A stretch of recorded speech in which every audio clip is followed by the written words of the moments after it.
Looking at buying a second-hand Kirby in 2025? Then this could be the video for you.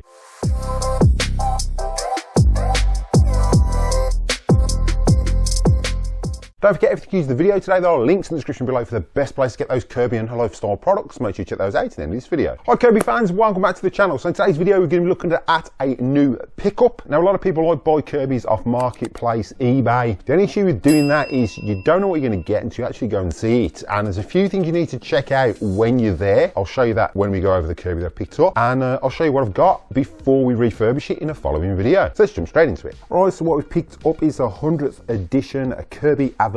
And now this is the Kirby Avalir 1. This is the first one that was released in 2014. It looks in pretty reasonable nick. The lady said it had been serviced by Kirby, so it's obviously been polished recently. So I'll go with the Kirby first, and then I'll show you what to check out when you first see that Kirby, just to make sure you're getting a decent one. And there are a few things that are wrong with this as well, but I'll go through those as we go. I'll jump in and show you the condition of it. All right, so the first thing I like to check is the bag. 9 times out of 10, these have been run up a wall, and they've rubbed and rubbed and rubbed this, and there's holes in it. This looks fine. I mean, it's got a full bag in there, so the bag will need changing, and I will get this washed. But you can see it's been rubbed a little bit, but it's not major. There's no real damage to this. So if that's been rubbed and it's got little holes in it, you're going to need a new bag. So just make sure you account for that when buying your Kirby. So next up, she said it had been serviced quite regularly. You can tell if they haven't been serviced, because over time what you'll get is a load of fluff come out of here. Now, at the moment that's pretty clean. There's no fluff firing out of there. We've got a bit of grime around here. These do pop out, so you can wash them. I'm not going to put it on the table because it's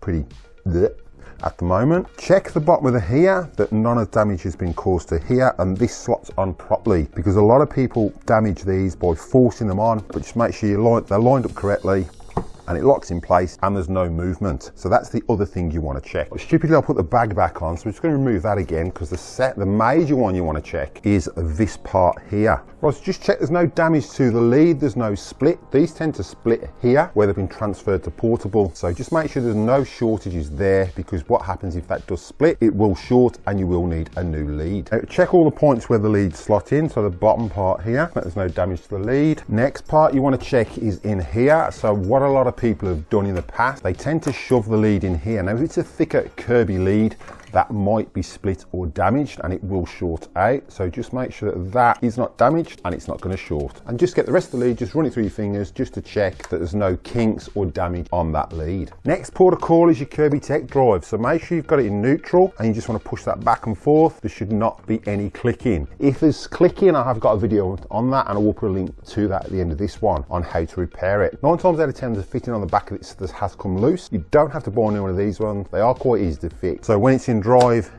it shouldn't move, and then when it's in neutral, there should be no click or anything like that. Even when it's running as well, just make sure there's no grinding when it's running. So put it in neutral, check it's not grinding, put it in drive, make sure it runs freely. The wheels are probably going to wear. These wheels, I've got a little bit of wear on them, but they're not too bad. If people have run it on a hard floor and had the tech drive on, you're going to have new rubbers on these, so you're going to need new wheels. Vacuum and hard floors, you don't need to have the tech drive on, because it's not sucking down on that carpet, so you haven't got that restriction, so you don't need the tech drive on if you run it on hard floors. So the next port of call is the toe touch control. You just want to make sure that this clicks down nice and consistently. It doesn't just suddenly drop. Then you're going to need a new spring or a new toe touch control. So this, with each click, should just click down one click at a time. So that's running fine. It needs a bit of a clean.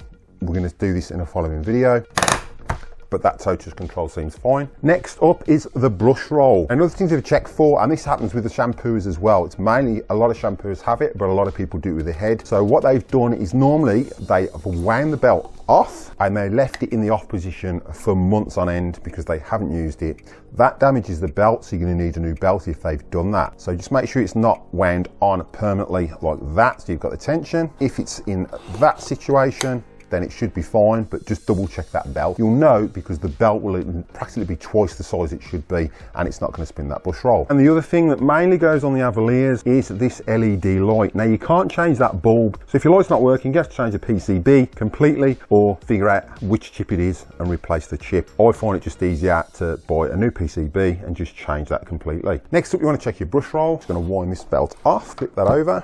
Just check there's no damage to this seal, because you don't want any dust leaking. Also, if this is burnt, then normally that they've got hair on there, or they've been burning belt, so just double check that. The fan expect to change the fan. This fan doesn't look too bad, and normally these are like full of hair. People haven't cleaned them, so you might have to clean that off as well, and that's another reason why the belt's burn.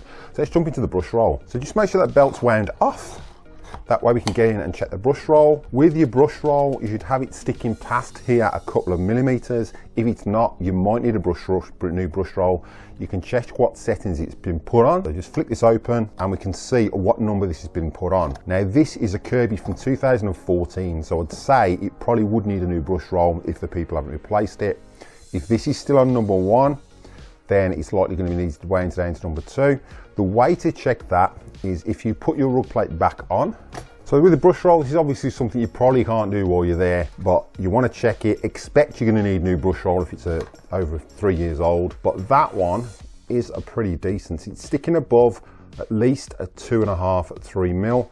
So that brush roll is pretty fine depth wise. Agitation wise, that's quite soft, so I will be fitting a new brush roll in this. With the rug plate, just remove your rug plate. There's likely to be a load of dust and grime, but when you pull your brush roll out, it's got 3 settings. This is on number 2 at the moment, so it has been wound down to number 2. Got a bit of damage there where it's been catching, so I'd replace this brush roll anyway, purely because of that damage there. And you can see where the belt's sort of wound in a little bit. It's worn over time, so it would need a new brush roll, but these are really soft agitation wise, so they have been worn out, but you're not going to get that agitation that you want. So we'll just pop that back in and we'll give it a bit of a run.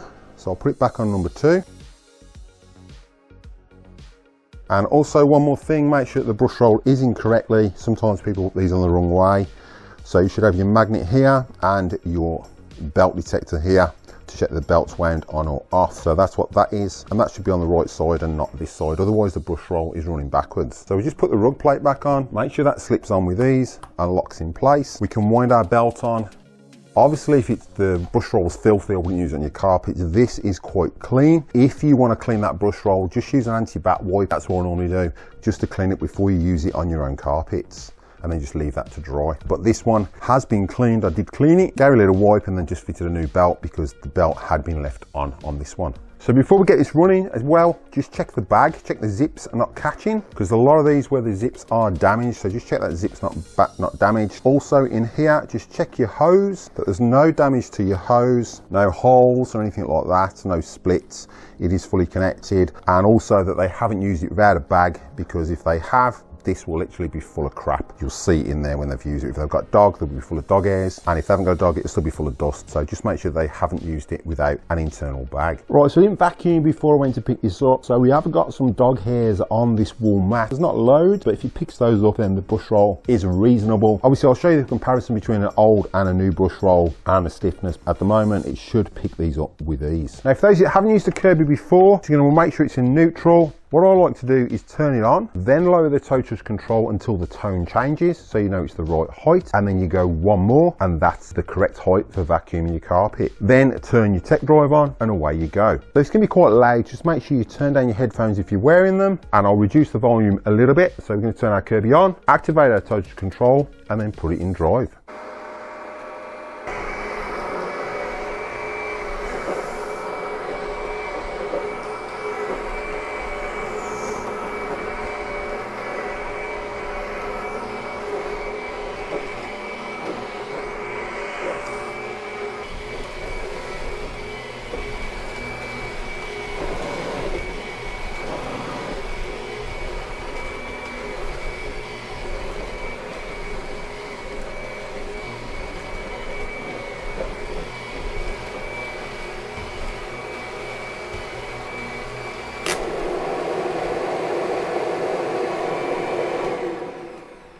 Now, because we're not going to be using the Kirby, I always advise to wind that brush roll off.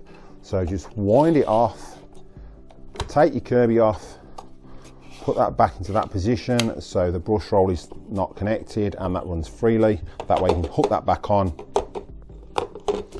and that's set for straight suction only. Just remember, if the green light doesn't come on, obviously that brush roll is not connected, so it's just going to be straight suction. That's another way of checking whether you've got the belt on correctly. Right, so that Kirby's running pretty well. We do need to replace that light on it. So I did pick up the kit with it. So it came with all the attachments, came with a hose as well. The hose doesn't look too bad. The hose is a little bit dusty on the outside. I did notice that the main floor tool itself will need cleaning completely. I have got a video on how to service these as well. I'll put a link down to that. And then the other one that normally gets bashed is the crevice tool, but there's no brush on the end of that crevice tool. All these tools will be fully cleaned and looking like new again. And then normally that one gets used. That's normally a wall and ceiling brush, so I don't know why that gets covered in fluff. I think people use it for the floor or the settee. 9 times out of 10, that is just your wall and ceiling brush. Normally poles get quite dirty as well, so just check they're clean on the inside. All your attachments should be in there. If you haven't got the zip brush with it, that's fine. You can always order a zip brush. I will put a link down below in the description to one of those. You'll normally get your shampoo system as well. So with your shampoo system, 9 times out of 10, what might be missing in these is the little pipe. It's actually there, so just make sure you got one of those, because if you haven't got that with your shampoo system, you can't use it. And just make sure in your kit that you have got your portable handle for setting up to portable. I haven't checked this, so I probably should have checked this before, but the portable handle's there, so we can use this as a portable for vacuuming the settees, the beds, stuff like that. Also, it came with the shampoo system. In the shampoo system, we got a pack of bags. We've got 2 bags in there, 2 spare bags. Shampoo system has been used by the looks of it. Yeah, shampoo's totally empty. We've got a spare belt. So whether that's from 2014, I don't know. I might try it. If it's a little bit stiff, then I won't use it. We've got a full bottle of the cleaning solution for the floor, so the mopping system. We've got the tank. Pull this out. Make sure we've got our little tray. So we've got our system with our tray. Again, just make sure this isn't permanently wound on, because if it is, then the belt will be damaged and you'll need a new belt for your shampoo system. This one looks fine. So yeah, there's a little bit of tension on there, but at some point it has been wound on a little bit, but that belt should be fine. I'm going to wash this out as well. Make sure that when you put these in as well, you do put them in correctly. Otherwise, you're going to melt the ends if they're not in correctly when using the shampoo system. That's your collection tray, so make sure you've got that with your shampoo system. You should also have your shampoo tank, so you should have a sponge in there. Make sure you've got a filter in there, and you should have the hose as well. And the hose looks like it's got a little bit squished, so I might have to use a little bit of a hairdryer or a heat gun just to heat this up a little bit, or even put it in some hot water just to get that back into shape. So if you've got a damaged hose, normally hot water, just put it in sinking hot water and then just keep squeezing it until to get it back into shape. Because obviously once we use that, to get it on the end of the Kirby, you're gonna have to squeeze it. That's literally square at the moment, as you can see. So we're gonna have to get that back in shape before we can use it. It's come with a book and it's come with the mop. So I think it was a pretty good buy. I went in low on this and I literally bought it for $100. The lady was asking $200. I expected a few faults with it. Obviously we need a new brush roll, so I've accounted for that. We need a new light, and then obviously it just needs a service basically. So always account for what you might need when buying a Kirby vacuum. Check that you don't need them. If you don't need them and it's in pretty pristine condition, then 9 times out of 10 it is worth the investment. It is worth the money. These things run forever. I highly recommend them. I'm still using my Kirby G4 that I bought brand spanking new in 1994, and if you haven't seen my Classic 3, I've refurbished that and it still runs a dream, and that is like 40-50 years old. It's getting close to 50 years old, but it still runs perfectly. For those of you having issues with your tech drive clicking, check out this video next. And for those of you who want to check out how to service your Kirby zip brush, check out this video next. So thanks for watching, happy cleaning, and I'll catch you in the next one.